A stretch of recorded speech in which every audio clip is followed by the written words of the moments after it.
Maíra Goulart está dando eco aqui no som. Eu percebi na primeira fração de segundo, então eu vou mutar o seu microfone por enquanto, minha querida Maíra. Não sei se você tem um fone de ouvido aí depois, quem sabe? Mas pode ajudar. Mas vamos abrir. Ela vai buscar o fone lá. Então, beleza. Deixa eu apresentar aqui. Inclusive, eu vou aproveitar esse hiato para atualizar a questão da greve em São Paulo para vocês. Tem um detalhe diferente nessa greve, né? Passageiros se antecipam, criam estratégias e tentam driblar a greve com ônibus e app, né? O Uber e o 99, né? Usuários das linhas de metrô da CPTM estão recorrendo a estratégias variadas para driblar a greve de trabalhadores. Na verdade, a população tinha que apoiar, né, essa greve, né? Porque é do próprio interesse da população. De qualquer maneira, é um fenômeno aqui que a gente tem de apontar, né? Então, muita gente pegando, tentando resolver para chegar no trabalho com carros de aplicativo. Interessante, é a primeira greve, né, que você tem, uma greve grande de transporte público, que você tem esse recurso dos carros de aplicativo. Vamos continuar acompanhando aqui, deixa eu ver se a Maíra Goulart, vamos ver se vai dar eco agora. Agora não vai dar mais eco, então já está tudo bem. Querida Maíra Goulart, bem-vinda. Eu quero já te perguntar de cara, porque você é uma pessoa que tem muita atenção e vive a questão também dos sindicatos, professores e tudo mais. A gente está tendo uma greve diferente em São Paulo, porque são 3 sindicatos, né? CPTM, Metrô e Sabesp, e contra a privatização, quer dizer, uma greve política no melhor sentido da palavra. Fala um pouquinho para a gente de como você lê esse momento na Grande São Paulo, nesse momento aqui. Olha, vejo com muito bons olhos o movimento dos trabalhadores do setor de transportes reagindo a processos de privatização que não são exclusivos desse setor, mas que estão sendo levados a cabo com muito pouco benefício para a população, né? E o que mais me espanta, já pensando enquanto sindicalista nessa greve, é a pouca solidariedade dos outros trabalhadores, né?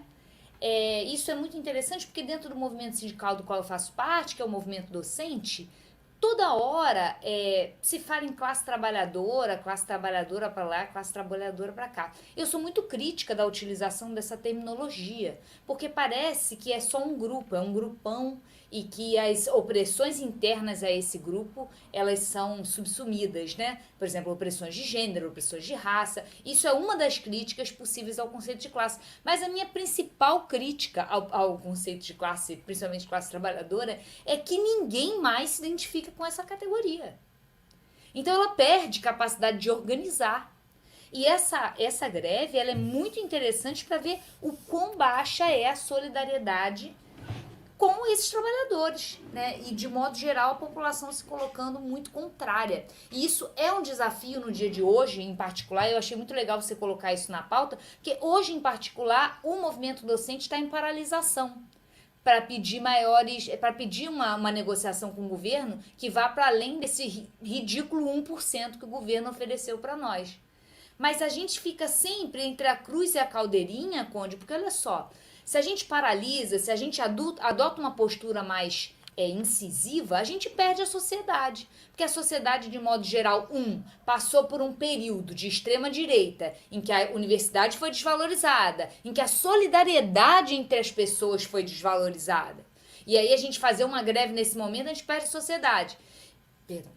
Querida Maíra, não só porque assim esse assunto é palpitante, inclusive para mim nesses últimos tempos também recebi aqui sindicalistas, o próprio Luiz Marinho, ministro do Trabalho, que tem essa clareza também com relação aos direitos.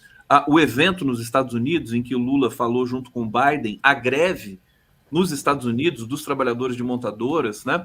O Biden indo lá para aquele piquete, né? Que a greve nos Estados Unidos é um pouco diferente das greves brasileiras, mas eu queria reforçar com você o seguinte, com o público aqui: a greve é talvez o instrumento mais sagrado da democracia, e a imprensa brasileira criminaliza a greve, sempre está criminalizando essas greves em São Paulo nesse momento. Por isso que a sociedade fica assim, não apoia, vamos dizer assim, um movimento grevista.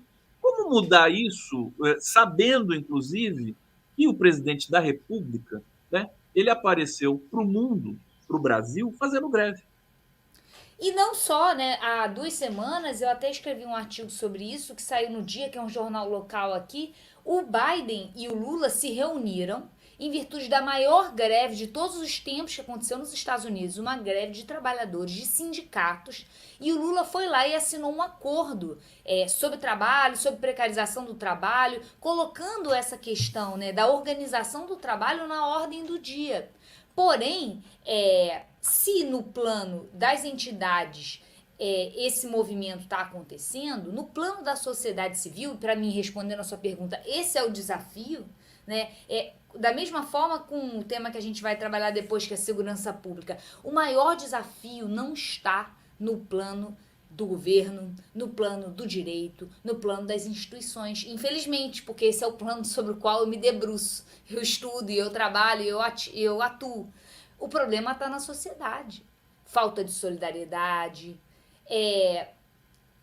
uma dificuldade de penetração de ideias minimamente progressistas, como é o caso dos direitos humanos, de uma noção de igualdade.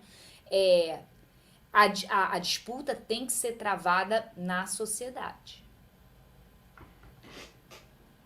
Tá aí Maíra Goulart aqui no Giro das 11, tá chegando comentários aqui. A gente vai comentar também a pesquisa Atlas, já está aqui no jeito para a gente apontar aqui os slides e a Maíra Goulart, uma pesquisa que passou meio batido, mas que é muito relevante, né, Maíra? Muitíssimo, E vai ser importante você apontar algumas questões aqui.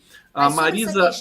Ai, perdão. Oi, querida, pode falar. Quer falar? É sobre essa questão de falar que a disputa tem que ser travada na sociedade civil, só para complementar e tornar isso bem inteligível para todo mundo. Isso significa que nós, do campo progressista, precisamos conversar com as pessoas. Precisamos ir para além das nossas bolhas, para além das lacrações nos nossos círculos de pessoas que pensam como nós. Né? Nós, enquanto aqueles que acreditam nesses valores, a gente precisa conversar com pessoas que pensam diferente. E conversar não numa posição de passar informação, conversar no sentido de ouvir também, entender por que essas categorias não estão chegando para fora das bolhas. Eu sei que falar isso é um saco. Parece quando você vai no médico, ele fala para você perder peso e fazer exercício. Você tem que caminhar, né? Aquela coisa. Eu sei que meu pai é geriatra e as pessoas detestam ele, porque ele sempre fala isso. Olha, você tem que caminhar, fazer exercício, não sei o que. A pessoa quer um remédio. E todo mundo pede isso para um cientista político também, um remédio institucional, reforma política. E não tem. É conversar com as pessoas, é lutar na sociedade. Você tem toda a razão, né? A gente precisa entender, né? Essas pessoas foram usadas, esses réus aí do 8 de outubro, do 8 de janeiro. Agora, precisamos ter a linguagem existe para isso. Isso é política, né? Isso é política. No momento mais difícil. Tem aquela história, inclusive a Márcia Tiburi teve aqui recentemente. Ela publicou, acho que é ela que publicou o livro Como Conversar com um Fascista. Acho que é esse o livro dela. Inclusive vai ser publicado na França agora também. Enfim, você tem muitas razões para não conversar com o fascista também. Agora, a grande arma do setor democrático, do setor dialógico, que gosta da conversa, é justamente a conversa. Na conversa, eles perdem para a gente. Então, por isso que eles não querem conversar. Não é uma questão de perder e ganhar. Não é uma questão de perder e ganhar. Na conversa, a gente tem sucesso, em geral. E é isso que eu estou dizendo. Não tem. Se a gente tivesse sucesso em geral, a gente não tinha uma população. Se a gente botasse um plebiscito amanhã, passava maioridade penal de 1 ano, a pessoa nasceu, já pode ser presa, passava pena de morte, os maiores descalabros. A gente não tem verdade, a gente não tem sucesso. A gente tem sucesso naqueles que parecem conosco. E a gente tem o silêncio dos outros. O silêncio. Porque as nossas estratégias argumentativas não são as mesmas que as deles, então essa conversa nem se dá. Vamos avançar aqui nos comentários. Espera aí, deixa eu pegar o Ivan Menezes. Aqui em Brasília privatizaram até cemitério. Hoje, para morrer aqui, tem que pagar por baixo R$18 mil. Logo ao lado de Brasília, na divisa de Goiás, custa R$5 mil. Pagar já até para tá morrer. Caro, né, Ivan? ser uma realidade. Lucas da Silva Corrêa, no geral, os trabalhadores são solidários, porém estão muito mais expostos a represálias das empresas. Maíra, quer comentar? Quero sim. A gente tem na ciência política umas pesquisas até que são globais, né, não são específicas do Brasil, que mostram que quanto mais desigual é uma sociedade, menor a solidariedade entre os seus membros em geral. Isso para dialogar com aquela pergunta, aquela interação, que diz que os trabalhadores até são solidários, mas temem represálias. Existe sim esse segmento que teme represália e eles estão super corretos em temer mesmo. Os empresários, né, eles são muito ciosos de manter sua ascendência sobre as classes trabalhadoras, mas há também uma falta de solidariedade, uma dificuldade de reconhecer no outro um igual. Perfeitamente. Maíra, a Denise Assis fez uma crítica aqui muito forte ao programa de combate ao crime organizado que foi lançado ontem. Eu quero te ouvir, até porque você conhece muito bem a realidade do Rio de Janeiro e o programa é voltado, inclusive a maior parte ali dos blindados e do pessoal da Guarda Nacional vai ser direcionada para o Rio de Janeiro, segundo o Flávio Dino. O programa está assim...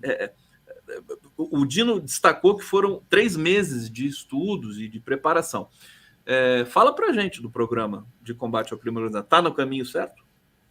Bem, eu achei interessante o programa, de modo geral, mas ainda incide num erro que nós já conhecemos, que é incidir no combate, uma lógica de combate, de militarização, de envio de força nacional para o Rio de Janeiro.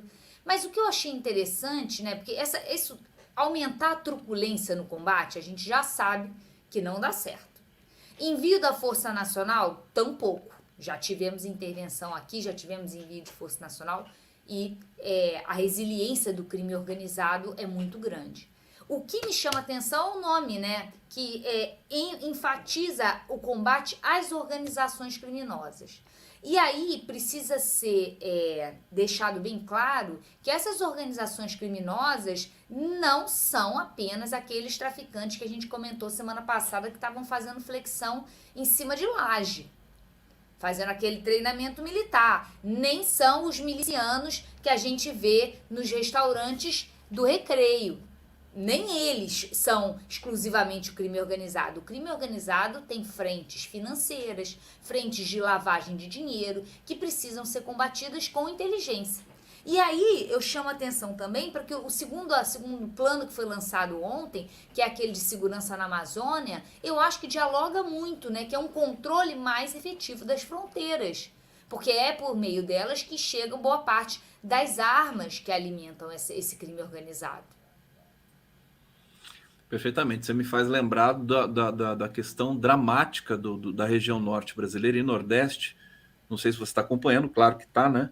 A seca que está assolando ali toda aquela região, talvez a seca mais potente que o Amazonas, que a região amazônica já assistiu.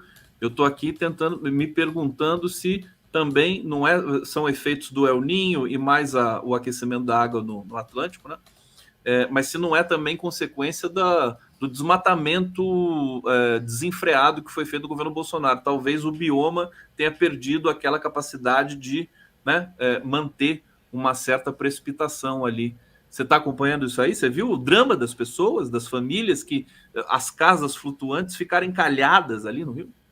Desolador, né? As cenas Terrível. são muito impactantes e esse é um ano em que a gente está vivenciando de maneira muito nítida essas oscilações climáticas bruscas, né? Aqueles que, como eu não faço pesquisa em meio ambiente, não tenho nenhuma conexão própria com esse tema ambiental, mas até para pessoas como eu, que são leigas, fica muito nítido que alguma coisa está errada, que as coisas não estão indo bem e que, se isso continuar assim, a dramaticidade da relação entre o homem e a natureza vai chegar a contornos muito dramáticos, né? Muito Dramáticos, né? As intensos. usinas de Santo Antônio Geral estão bloqueadas, né? Quer dizer, fecharam as comportas, não.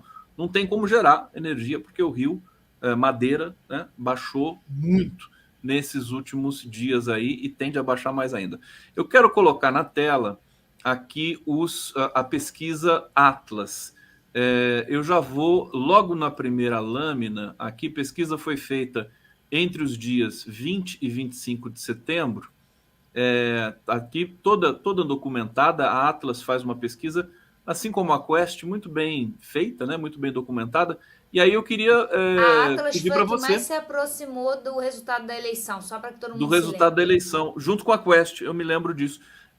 Fala para gente quais são as suas impressões, porque eu vou até Avança nas aproveitar. Diga lâminas, lá, vai na lâmina 9, se eu não me engano é a 9, 9.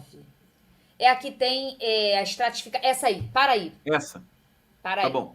Olha uma coisa que eu acho interessantíssima aqui pra gente analisar. Não sei se você consegue dar uma aumentada, mas não, o pessoal bota a lupa. Quando a gente vê, pra mim esse é o principal resultado dessa pesquisa e eu acho que ele é de cair o queixo. Observem aqui, gente, como que a aprovação do governo na renda familiar de 0 a 2 mil é 62 e poucos por cento. E acima de 10 mil também. Isso é muito relevante, gente. Por quê? Como eu já comentei com vocês algumas vezes, eu tenho uma pesquisa em que a gente estuda a aprovação, a intenção de voto no PT e no candidato antipetista ou candidato de oposição ao PT desde 2006. E o que a gente observa nessa série histórica que a gente faz com a última pesquisa antes da eleição, do Datafolha? A gente observa uma hegemonia consolidada do PT a partir de 2006 nesse grupo que é o grupo mais baixo da pirâmide econômica, que tem mais gente. E isso garante um êxito eleitoral na maior parte dos casos. E, por outro lado, o candidato de oposição ao PT tem hegemonia nos segmentos mais ricos, de 5 a 10 salários mínimos e mais de 10 salários mínimos. O fiel da balança que fez com que o candidato de oposição ao PT ganhasse em 2018, mas isso já começa em 2014, foi um aumento da intenção de voto no segmento de 2 a 5 salários mínimos, que passou a ser o fiel da balança quando votou em Jair Bolsonaro e garantiu a eleição dele. Mas o que essa pesquisa mostra de muito interessante é como que o PT, de alguma maneira, está recuperando a popularidade nos segmentos mais ricos.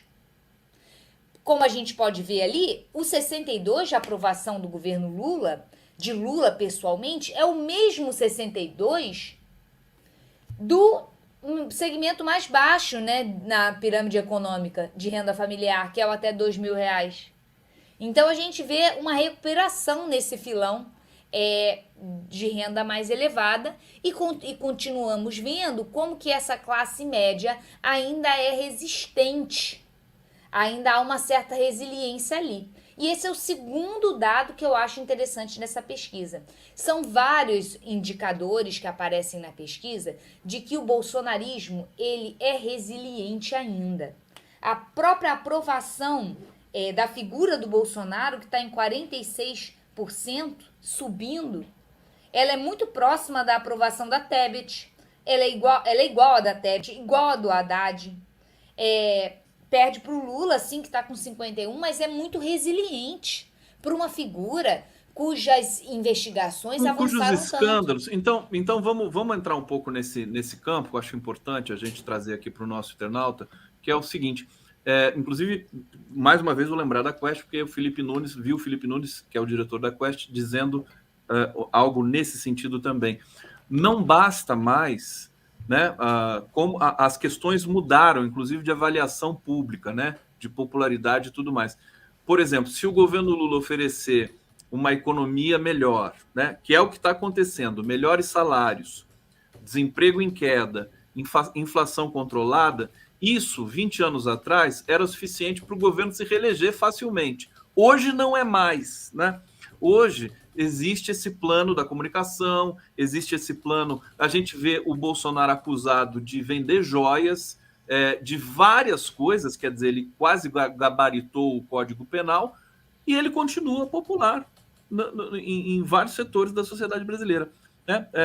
Ele, especificamente, talvez não, mas essas questões não rebatem mais, né? Não ecoam mais num certo eleitorado brasileiro. O que fazer, Mayra Goulart? Está no campo da comunicação ou mais coisas estão no horizonte? Voltamos para aquele nosso problema, né? O que fazer? Conversar com as pessoas. Conversar com pessoas que a gente não quer conversar, porque elas pensam muito diferente de nós. Achar que a mídia tradicional vai ser capaz de cumprir essa função, ela até cumpre uma função sim, mas demora. Demora porque cada vez mais as pessoas se informam a partir dessas bolhas de dissonância cognitiva que retroalimentam características, né, identidades daquele próprio nicho. Isso não é só lá fora para os outros, não. Isso é também para muita gente do campo progressista, que parou de ler os jornais tradicionais, a mídia tradicional, com todas as suas mazelas, e passou a se informar a partir de portais, a partir de outras mídias, né, mais alternativas, mas que tem esse problema, porque elas reforçam a própria identidade daquele grupo. Então, vai perdendo, né? Vai se perdendo a capacidade de dialogar e compreender o outro. Porque você não tem acesso a esse outro no seu cotidiano e nem através da leitura, através do momento em que você está se informando. Então, deixa eu te perguntar. A gente estava, inclusive, criticando esse perfil aqui, Denise Assis e eu, há pouco tempo, esse perfil conciliador, às vezes exacerbado, né, do governo Lula, do próprio Lula, porque é característica dele, né, ser uma pessoa conciliadora.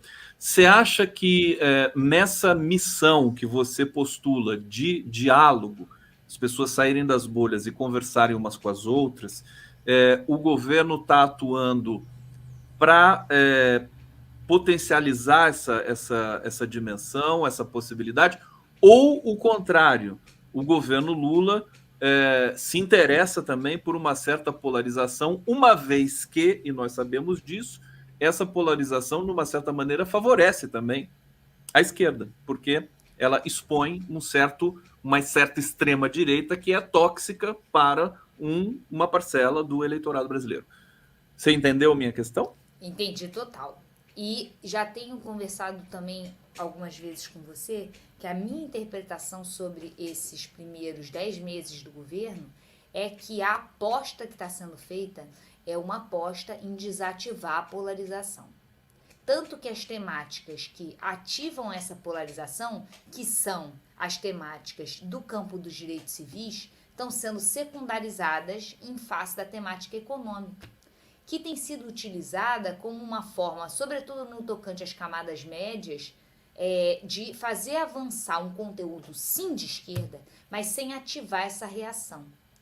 Acho que a postura conciliadora do Lula de dizer que a questão central é uma questão econômica é uma aposta, e eu acho que ela sim tem um grau de genialidade. Lula é o maior gênio político da história recente do Brasil, né? E ele está fazendo uma aposta que é arriscada, que é difícil para nós de esquerda, que valorizamos a temática dos direitos civis, mas a gente precisa compreender que nós temos uma sociedade muito reacionária e ativada política para essas temáticas de polarização. Tem um processo aqui que surpreendeu as pessoas. De fato, está todo mundo surpreso com o fato. O Lula poderia deslanchar na popularidade já nesse começo, como ele vinha crescendo, mas chegou no momento que já estacionou, né? A gente percebe que existe ali como você disse, utilizou essa palavra resiliência, né, eleitoral do perfil do público brasileiro.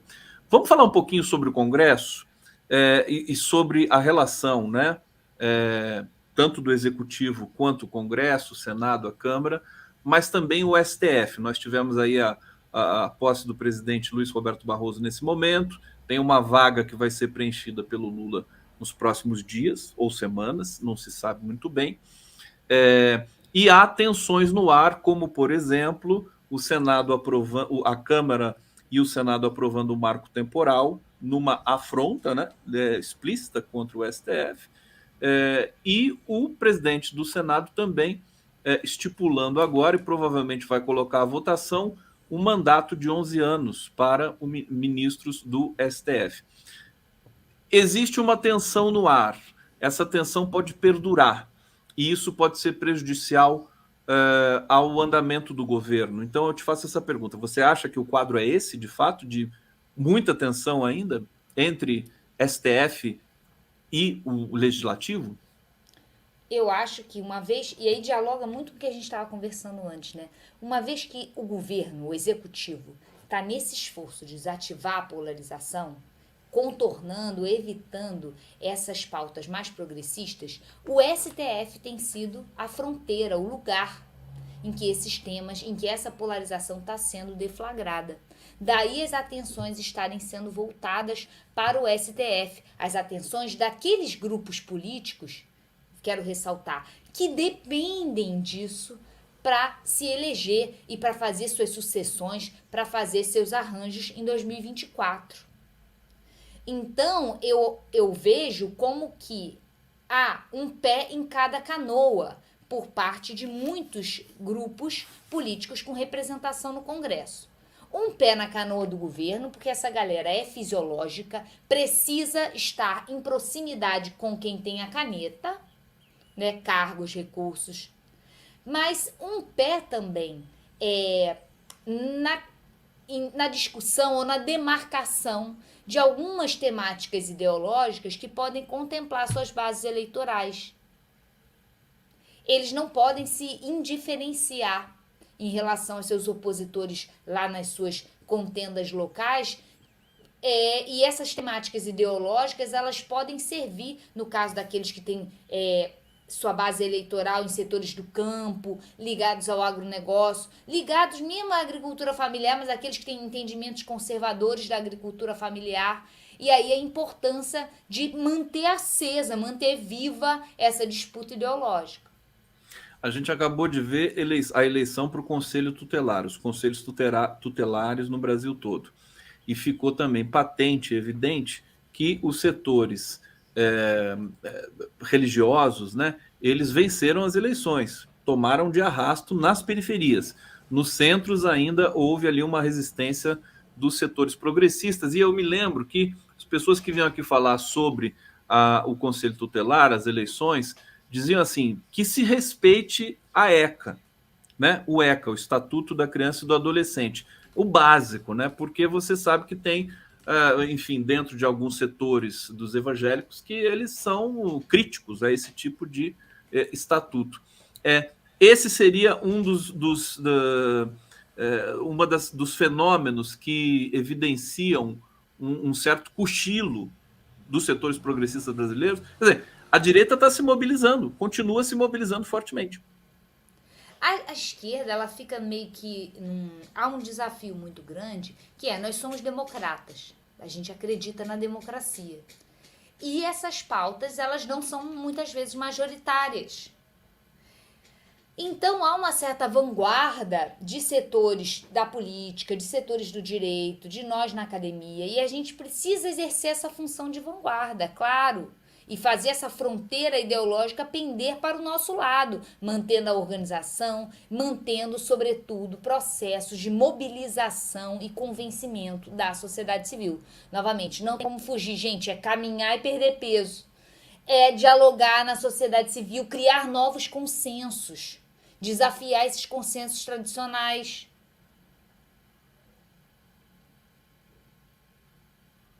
Tá aí Maíra Goulart, aqui no Giro das Onze. Deixa eu pegar o comentário da Eliane. Esquerda tem que voltar a ser presente nas favelas, periferias, todos os lugares. A nossa desvantagem é que os canalhas usam as igrejas infestadas pelo Brasil para se elegerem.